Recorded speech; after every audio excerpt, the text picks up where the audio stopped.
Amigos de Canal Foros X, sean ustedes bienvenidos a una emisión más de su programa Filosofando. Y bueno, pues este es el último programa de la filosofía griega para pasar en el próximo programa ya iniciar con la filosofía medieval, donde destacan, bueno, pues los filósofos como Agustín de Hipona, Tomás de Aquino, Tomás Moro, entre otros muchos, ¿verdad? Que dejaron huella pues prácticamente en su época y que retoman un poco, bueno, pues esta filosofía griega, ¿verdad? Donde nace el neoplatonismo y el aristotelismo. Y bueno, pues el tema que hoy vamos a hablar es acerca del escepticismo. Hay varios autores que se le atribuyen a esta corriente filosófica, pero uno es el que resalta más por darle esa importancia a esta corriente filosófica, que es Sexto Empírico, ¿verdad? Entonces, para lo cual, estimados amigos, les pedimos que compartan en sus redes sociales este programa, que va a estar muy interesante. Y bueno, vamos a escuchar la biografía de Sexto Empírico.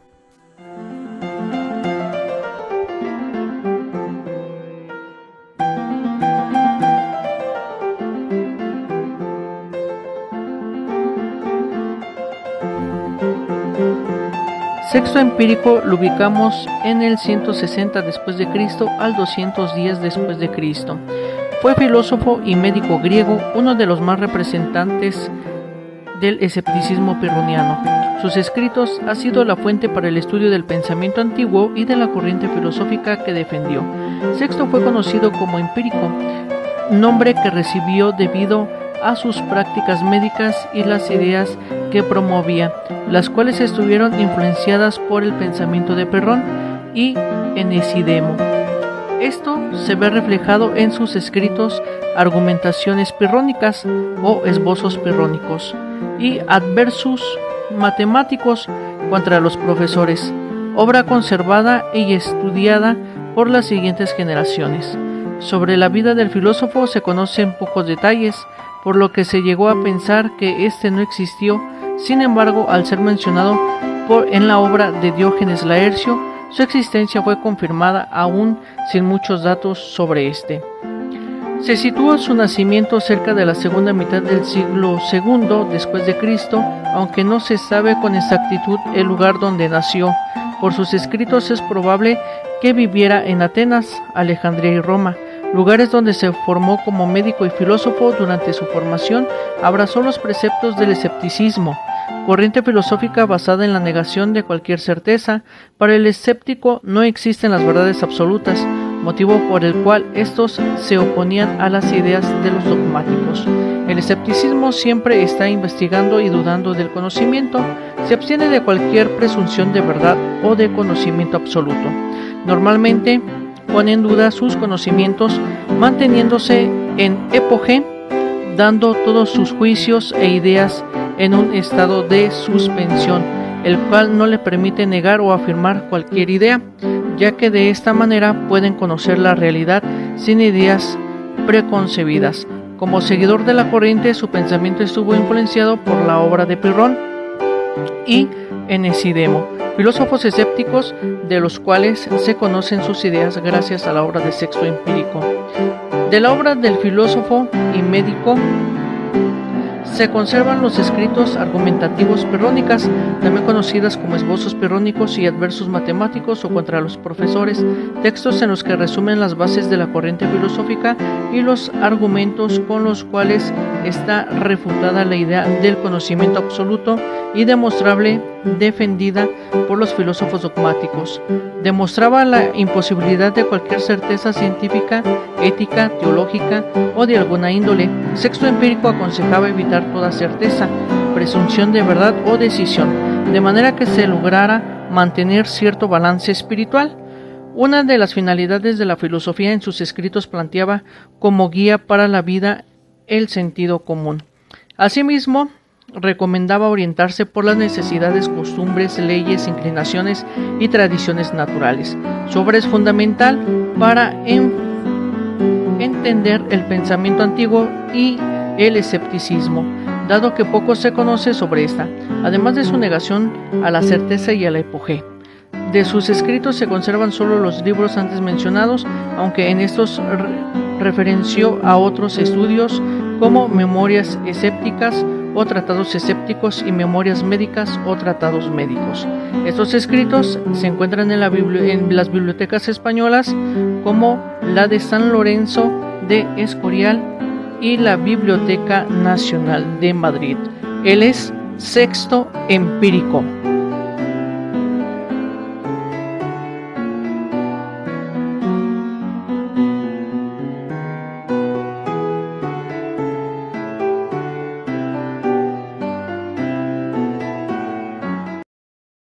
Bueno amigos, ya estamos aquí de regreso después de haber escuchado la biografía de Sexto Empírico, fundador del escepticismo, ¿verdad?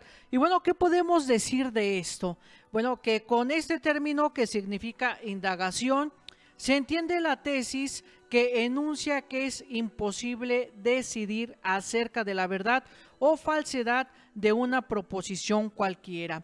El escepticismo nada tiene que ver con el relativismo o con las doctrinas que enuncian que todo es verdadero o que todo es falso, ya que tales doctrinas pretenden precisamente suministrar el criterio de decisión cuya existencia el escepticismo niega.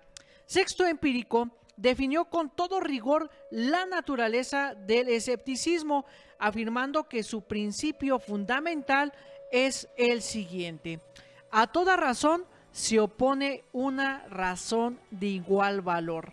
Tal principio, en efecto, impide tomar partido por una afirmación cualquiera o su negación, y por lo tanto permite mantener la imperturbabilidad que el escepticismo marca, que prácticamente fue defendido en la antigüedad por tres diferentes escuelas filosóficas. La primera, por la escuela de Pirrón, a la cual explícitamente se le ligaba, ¿verdad?, a Sexto Empírico, y que la ubicamos en el siglo II. La segunda escuela, bueno, por la Tercera Academia o Nueva Academia, cuyo sesgo escéptico fue iniciado por Carneades de Cirene, que lo ubicamos en el siglo II a.C., que aún admitiendo la imposibilidad de decidir acerca de lo verdadero o de lo falso, consideraba legítimo el uso de criterios de credibilidad puramente subjetivos. Y la tercera, por un grupo de pensadores que florecieron desde el último siglo antes de Cristo hasta el segundo después de Cristo, y cuyos principales representantes fueron Edesinemo, que lo encontramos en el siglo I antes de Cristo, Agripa y desde luego Sexto Empírico. Estos pensadores adaptaron el escepticismo riguroso de Pirrón, ¿verdad? Edesinemo enunció 10 modos para lograr la suspensión del juicio, y Agripa agregaba otros 5. Por fin, Sexto Empírico, cuyas obras han llegado hasta nosotros, ha hecho valer sus instancias escépticas acerca de los principales temas de la filosofía antigua y ya reafirmado el carácter investigador, suspensivo y duditativo del escepticismo. Así que amigos, no le cambien, vamos a una pausa muy breve, enseguida regresamos. Compartan en sus redes sociales este programa de Filosofando.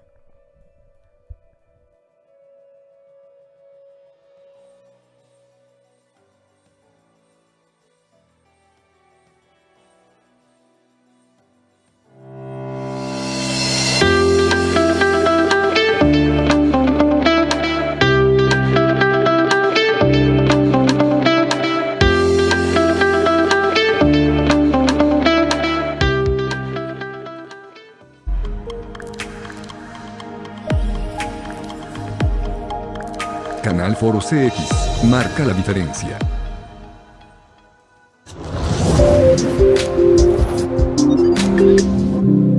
Otra vez en vivo. Hola, ¿cómo están están todos en casita y estamos en un programa. No, saludcita ya para... Salud. Pero aquí estamos presentes, se les agradece a todo mundo que nos... Muy buenas noches, gente bonita de Celaya, con estos... Como la dislexia también es propia de la...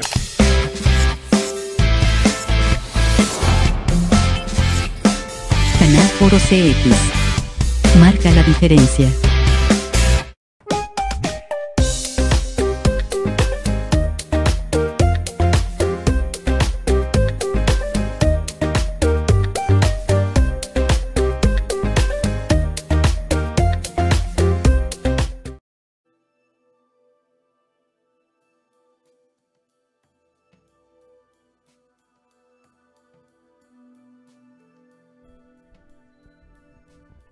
Bueno amigos, muchísimas gracias por seguir con nosotros. Ya estamos de regreso y bueno, pues vamos a continuar hablando del escepticismo, ¿verdad?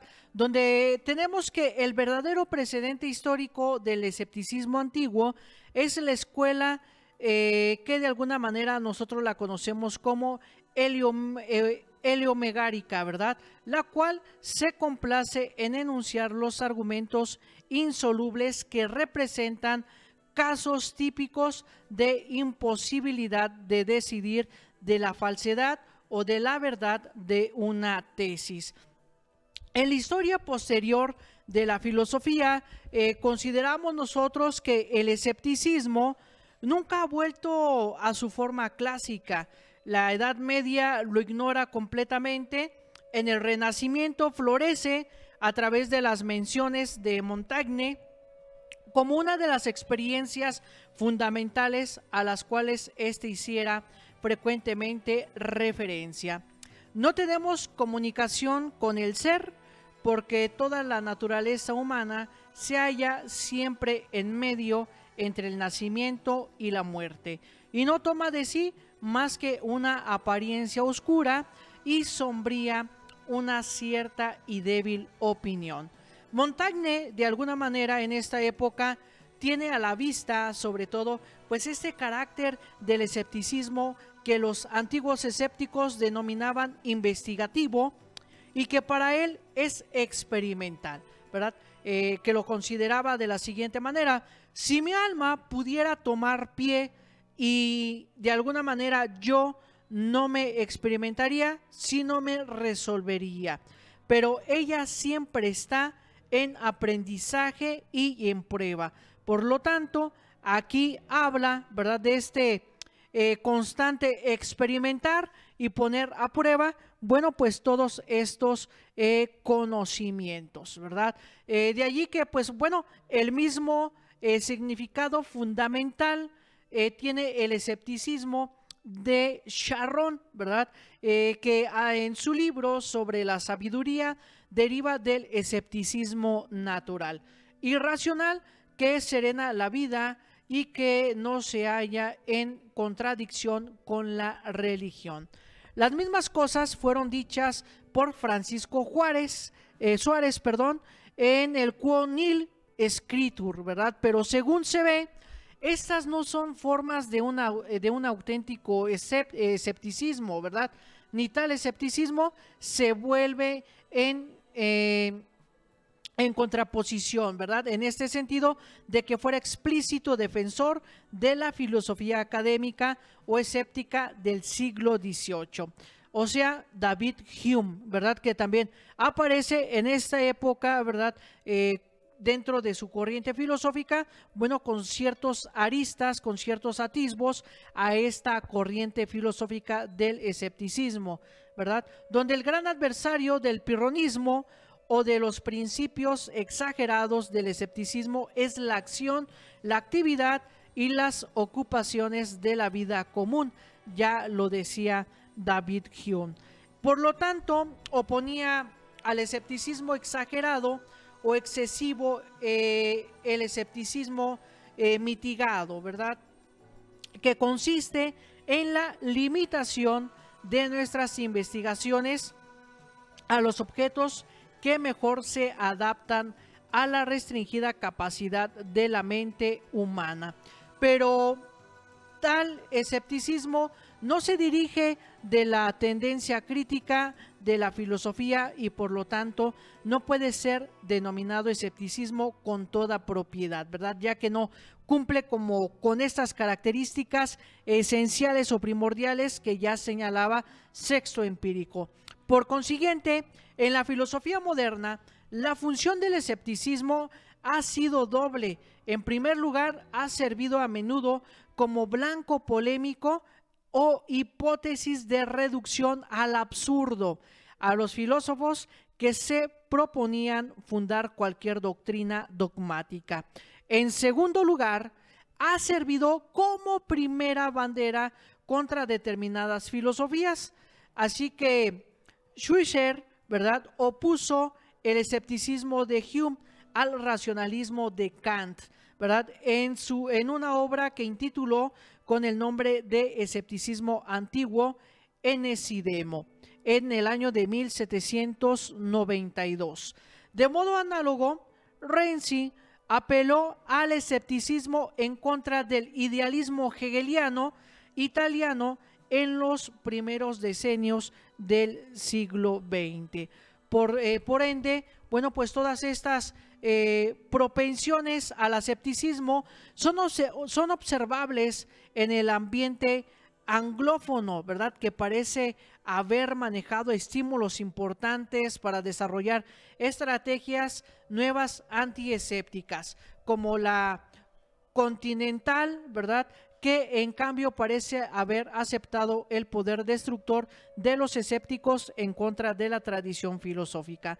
En Michel Foucault, ¿verdad?, encontramos que los cambios se dan a través de las diversas formas de episteme, ¿verdad? Se dan sin una lógica, de un modo enigmático y discontinuo. Lacan, por su parte, se opone a la perspectiva humanista, a la que llama egológica, y también por otro lado la denomina logocéntrica de la filosofía occidental, en el nombre de la revalorización del inconsciente.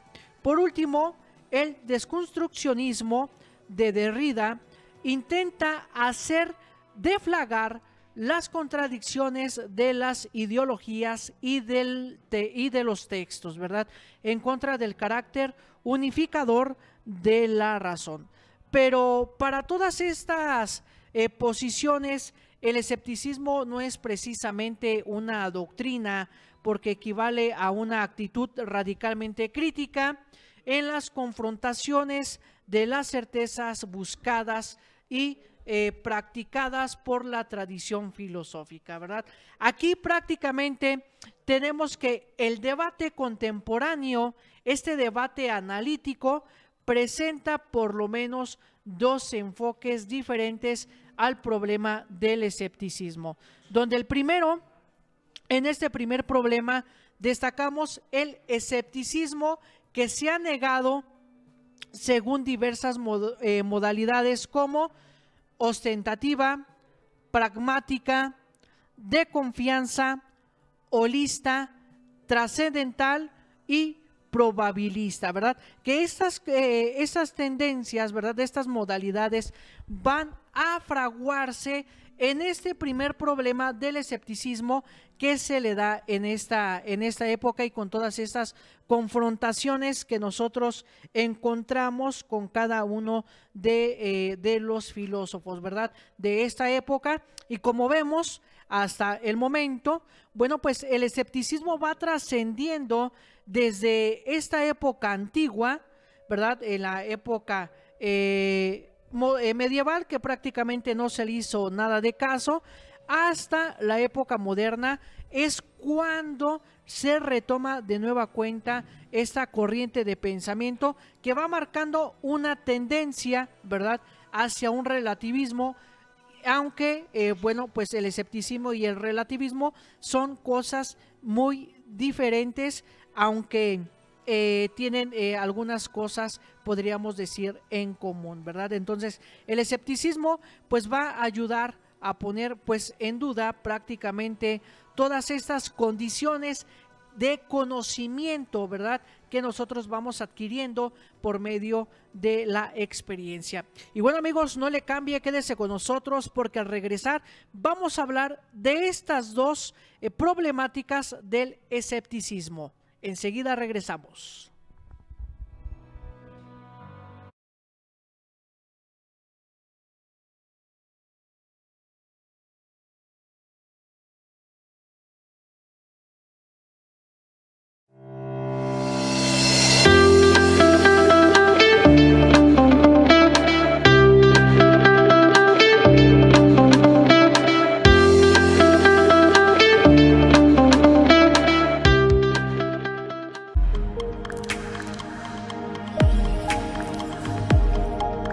Canal Foro CX, marca la diferencia.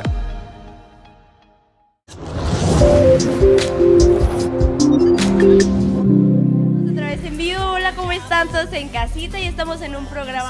Un saludcita ya para... salud.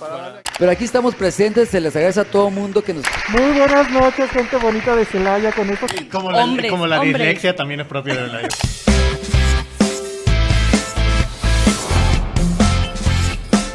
Canal Foro CX. Marca la diferencia.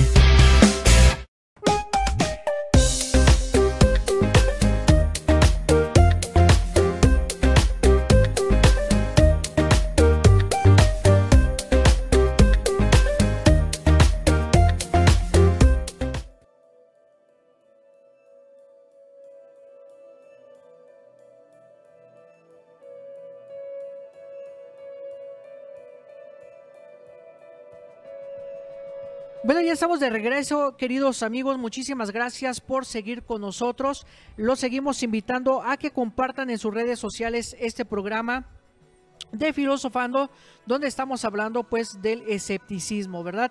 Y bueno, retomando un poquito lo que en donde nos quedamos antes del corte, podemos decir lo siguiente, ¿verdad? En estos dos problemas, ¿no? Retomando el primer problema, que es que el escepticismo se ha negado según diversas modalidades, ¿verdad?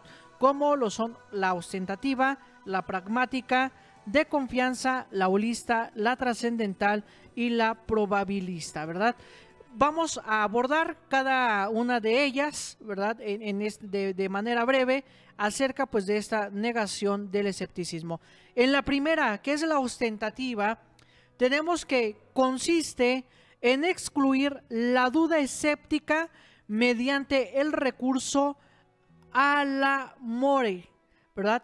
Pero es difícil mostrar que la duda permanece, lo que se entiende como la negación de la validez del conocimiento científico o como simple incentivo para producir justificaciones y fundamentos siempre más apropiados, ¿verdad? En cuanto a la pragmática, que es la segunda modalidad, bueno, podemos decir que consiste en reconocer que la duda radical queda por principio, es decir, queda sin respuesta y por ello carece de sentido, aunque en este caso es fácil comprobar que es duda, ¿verdad?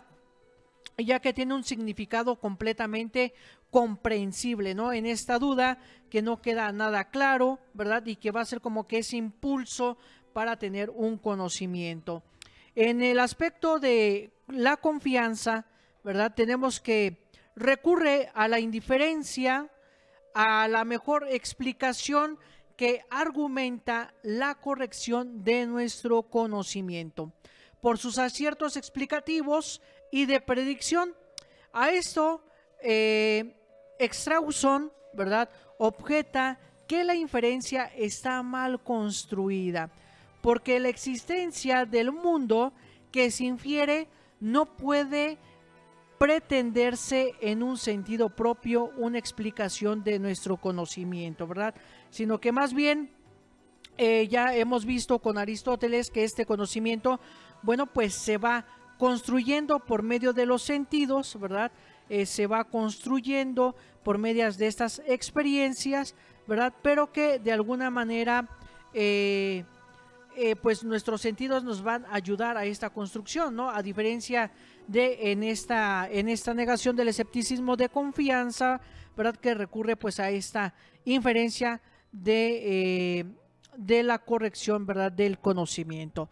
Por su parte, ¿verdad? La otra modalidad, la holista, bueno, pues afirma nuestras creencias, ¿verdad? Que nuestras creencias están integradas en un sistema orgánico que impide la falsedad, sea de la mayoría de ellas, sea de una creencia específica inserta en el sistema, y que también de alguna manera se puede encontrar, ¿verdad?, un fuerte reparo a la noción de coherencia del sistema de creencias, del sistema que de alguna manera nos guarda a nosotros en una tradición, en una costumbre, ¿verdad? Y que de alguna manera pues es desmentida por el escepticismo de Grayling, ¿verdad? Pero Klein, ¿verdad? También ya había objetado que en primera instancia el sistema orgánico o de fondo puede modificarse volviendo falsas creencias antes verdaderas.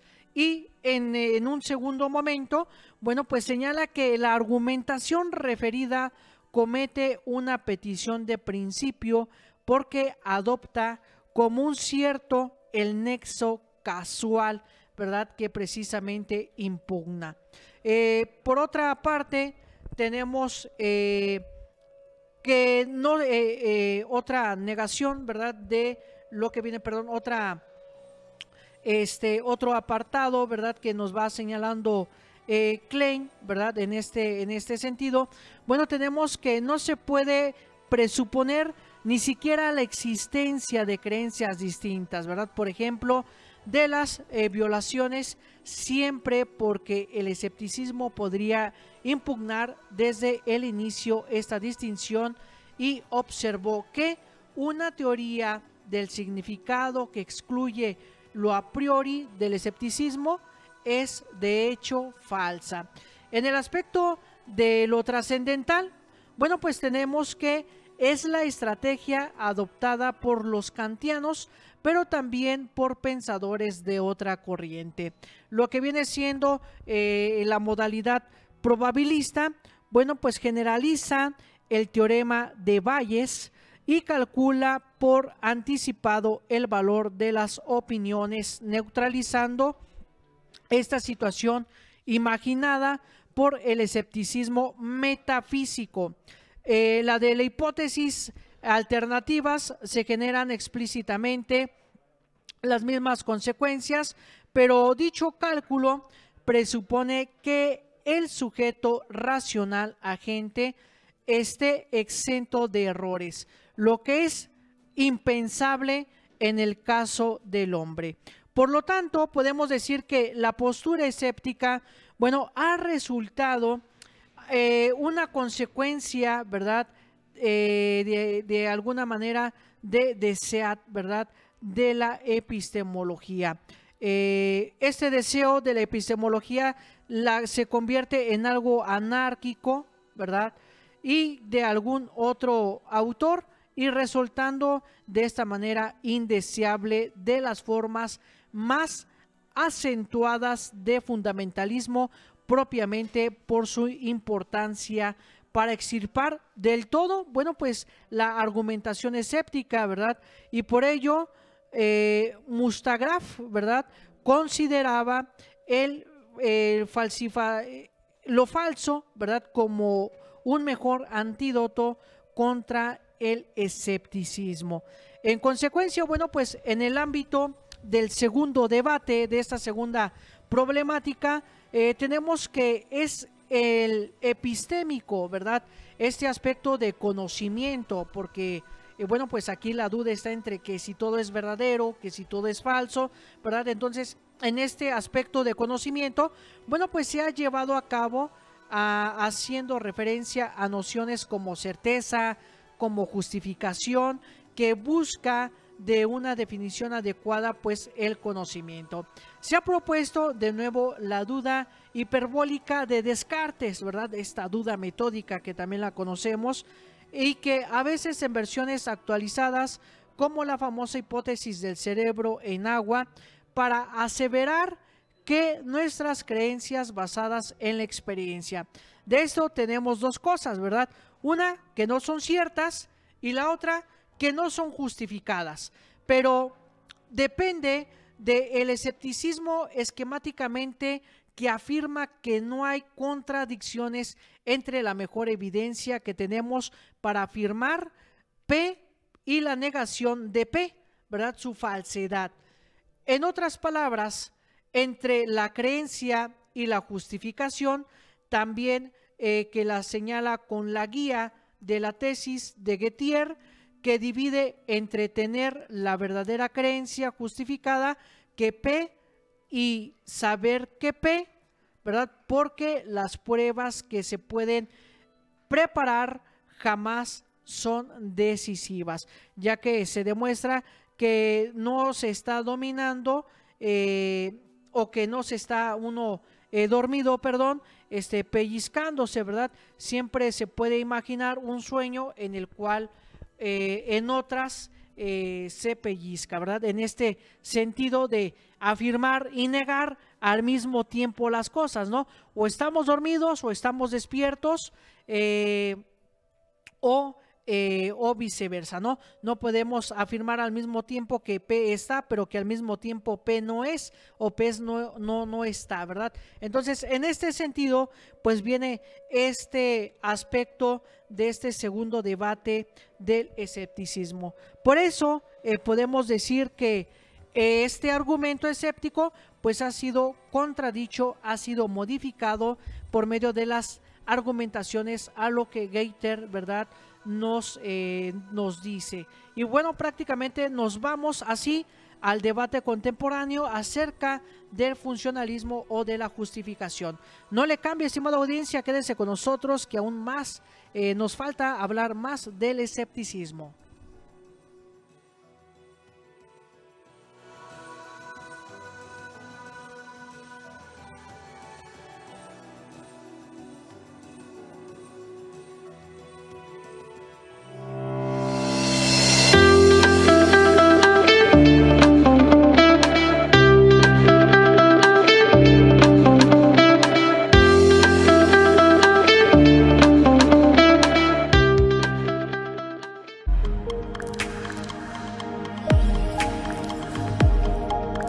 Canal Foro CX marca la diferencia.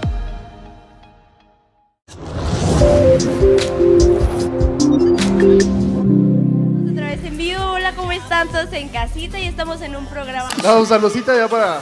Salud. Pero aquí estamos presentes, se les agradece a todo mundo que nos... Muy buenas noches, gente bonita de Celaya, con estos... Como la dislexia también es propia de la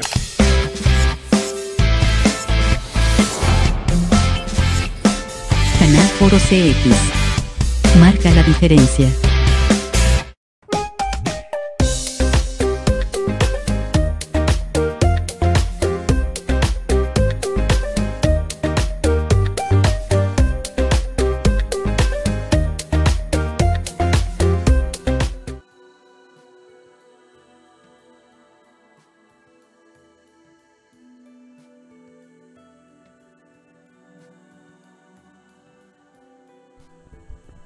Y bueno, amigos, ya estamos de regreso en esta última parte del programa. Ya se nos está acabando el programa. Bueno, pues esperemos que pues todo esto que compartimos con ustedes, todo este conocimiento, bueno, pues de alguna manera les vaya sirviendo, vaya esclareciendo pues algunas dudas, algunas cosas, ¿verdad? Y que de alguna manera, bueno, pues esto nos vaya adentrando precisamente a estudiar, a agarrar un libro pues de filosofía, ¿verdad?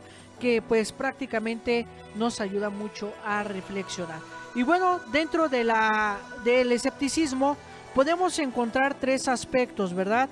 Uno que viene siendo la lógica, otro que viene siendo la física y otro que viene siendo la ética, ¿verdad? Dentro de este aspecto, ¿verdad? Hay que recordar que el fin supremo del hombre pues es la ataraxia, es decir, la felicidad como consecuencia de la ausencia de perturbaciones. La ética pirrónica pues depende, como en las anteriores escuelas, de una lógica y de una física, de la cual pues vamos también a abordar en esta corriente filosófica. Bueno, dentro de la lógica, ya con todo este marco histórico que dimos del escepticismo, donde nació concepto empírico, en el Renacimiento, ¿verdad? Allí este auge que tuvo allí con David Hume y otros autores ya del escepticismo moderno. Bueno, podemos decir lo siguiente, ¿verdad? Ya como a manera de conclusión, ¿verdad? De esta corriente filosófica. Bueno, dentro del aspecto de la lógica, tenemos que se tiene la idea sofisticada en la que se basa en la base de Pirrón, ¿verdad? En esta filosofía de Pirrón. Y bueno, pues también tenemos otro aspecto, el agnosticismo, ¿verdad? Donde las cosas son incognoscibles, es decir, donde las cosas no se pueden conocer, pues las impresiones, ¿verdad?, sensibles son diferentes en cada hombre, y las opiniones, efectos de la razón son discrepantes y contradictorias. No se puede emitir ningún criterio de verdad para discernir entre lo verdadero y lo falso. No hay un criterio, simplemente nosotros consideramos o es verdadero o es falso, si nos convence o no nos convence el argumento, ¿verdad? Y señala otro elemento que es la epogé, ¿verdad? La epogé, bueno, pues es la actitud nociológica, ¿verdad? Esta actitud del pensamiento, ¿verdad? Donde el escéptico está consciente en la suspensión de todo juicio, ¿verdad? Donde nada puede definir, ni afrontar, ni preferir.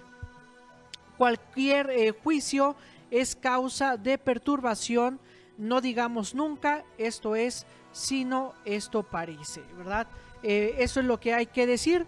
No digamos nunca, no hay que decir esto es, ¿verdad? Porque si no estamos afirmando que es verdadero, que es falso, sino más bien hay que decir esto parece, para no meternos en problemas con estas corrientes filosóficas, donde pues ponen en duda si todo es verdadero o todo es falso, ¿verdad? Y para no entrar en controversias, bueno, pues se utiliza ese término de esto parece, ¿no?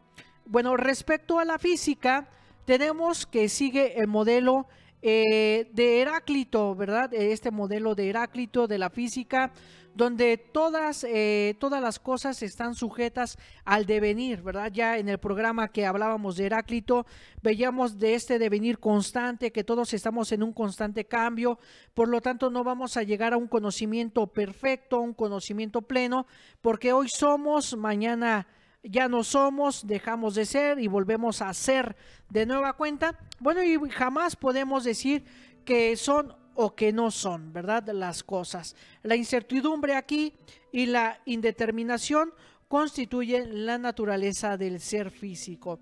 También dentro de la física tenemos el carácter inesencial, ¿verdad?, de los físicos, donde podemos señalar que todas las cosas son meramente aparentes. Su ser es un puro aparecer, ¿verdad?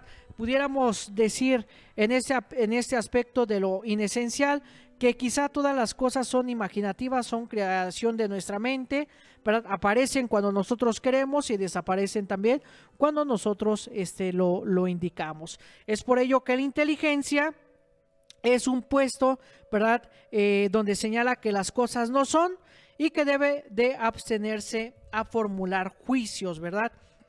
Ya que todas las cosas pues parecen ser y no está nada hecho, no está nada comprobado. Por último, tenemos la ética, ¿verdad?, que se basa en tres presupuestos éticos. La primera, que la felicidad es el bien máximo y el fin último del hombre.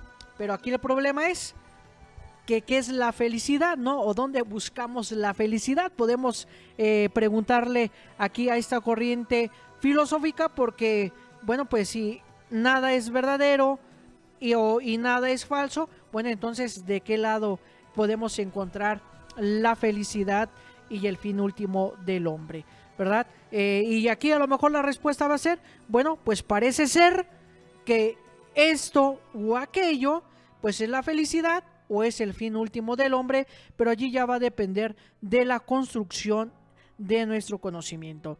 El segundo presupuesto es que las cosas no son, solo aparecen, ¿verdad? Las cosas aparecen cuando estamos en ese proceso de conocimiento o en ese proceso de encontrar la felicidad.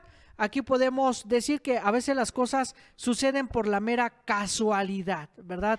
Desde esta postura. El último presupuesto es que el hombre debe abstenerse de formular juicios, ¿verdad? Que es la epogé, ¿verdad? Debe de abstenerse de formular juicios, porque si no, el pensamiento no se va a desarrollar. ¿Y cuántas veces nosotros en nuestra vida práctica y cotidiana hacemos los prejuicios, no? Voy a, por decir un ejemplo común, ordinario, ¿verdad? Coloquial a lo mejor, si se me permite llamarle así. Quiero poner un puesto de tal o un negocio tal o quiero hacer esto, pero hacemos luego el juicio. Y si no me va bien, y si esto, y si aquello, y si no sé qué, bueno, allí dejamos que nuestro pensamiento, nuestra creatividad no salga a la luz y nos perdemos de eso y hacemos el juicio de que, ¿y cómo estaríamos ahorita, no? Si hubiera puesto el negocio me hubiera resultado, ¿no? A veces por los juicios y por esos prejuicios nosotros no hacemos lo que nosotros deseamos, lo que nosotros nos hace estar felices o experimentar esta felicidad, ¿no? Entonces prácticamente aquí con esta corriente filosófica pues nos va a decir que no hay que dejar influenciar a la mente, que la mente debe de ser pura, ¿verdad? ¿Para qué? Para que entre a la mente pues todo este conocimiento, ¿verdad? Pleno y perfecto. A veces cuando nos meten estos juicios en nuestra mente, estos prejuicios, pues ya entremos con cierto recelo, ¿no? Con cierto miedo, con cierto temor a las cosas y no somos nosotros, ¿verdad?